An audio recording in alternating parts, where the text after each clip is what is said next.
The heir of the throne of Lordaeron, the golden boy of the Alliance, the one and only, Arthas Menethil, the hero and the antagonist of the Warcraft 3 storyline.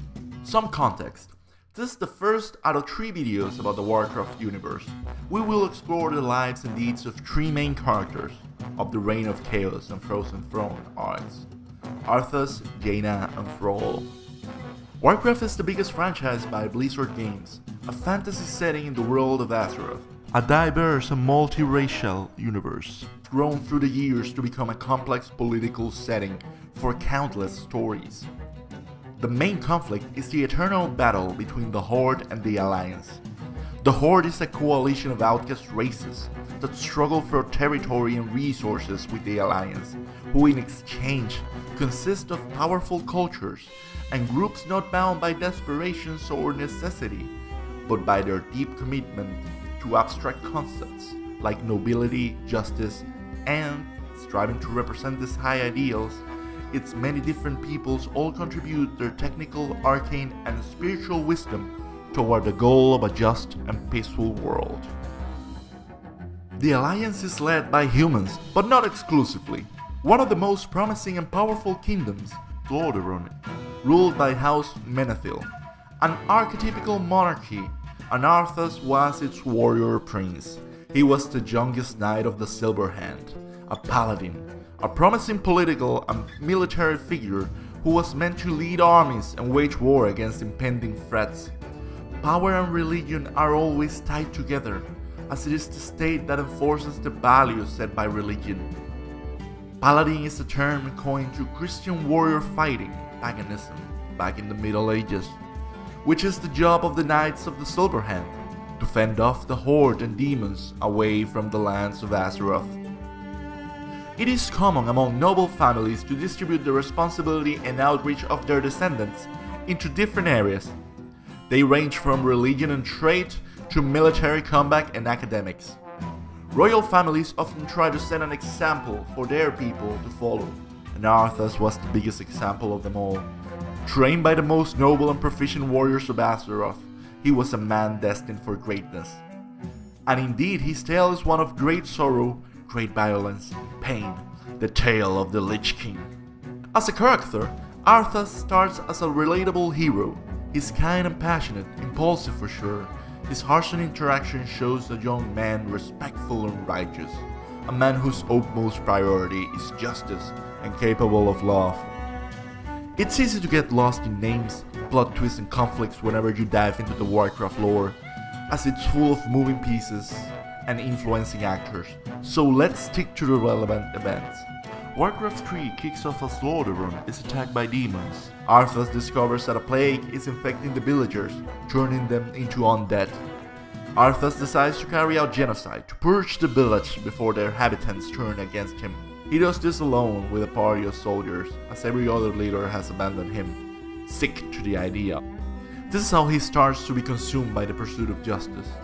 Arthas is willing to sacrifice his pride, his honor, his sanity, and his people.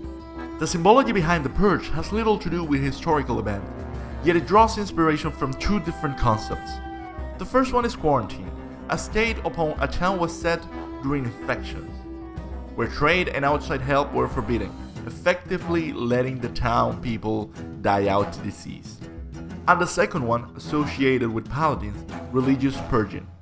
Any other religion than Christianity was forbidden in France, for example, and paladins and templars were often the ones in charge of killing every single pagan enthusiast and ravage their towns. The authoritarian nature of these events were mostly political, rather than ideological. In his first act, Arthas abandoned his values and the sole purpose of his existence was to defeat the demons that dare venture into his lands. The Dreadlord Mal'Ganis, specifically. He chases him north into the ice and loses his mind. He becomes the Lich King, the leader of the undead. In a poetic twist of events, he turns into what he was fighting, a threat to Lordaeron and Azeroth. Arthas decides to ride back to his father to take the crown. His passion has now turned to bloodlust. From a narrative point of view, he doesn't lose his mentor Uther to greater challenges. He kills him and rejects the path of righteousness patience, and experience that was offered by the seasoned Paladin.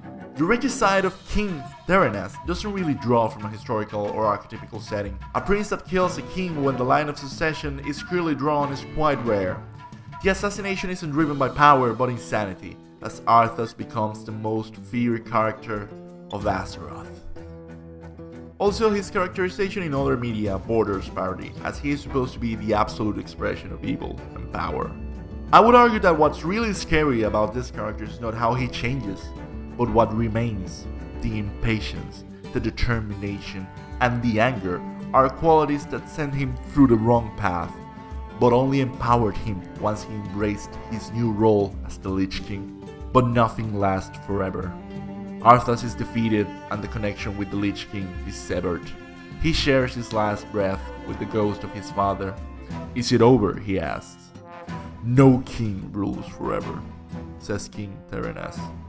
Lordaeron is destroyed and taken over by the Forsaken, who believe that what belonged to them in life has to be theirs in the undeath. And what used to be a prosperous kingdom will turn into a cautionary tale that justice demands retribution.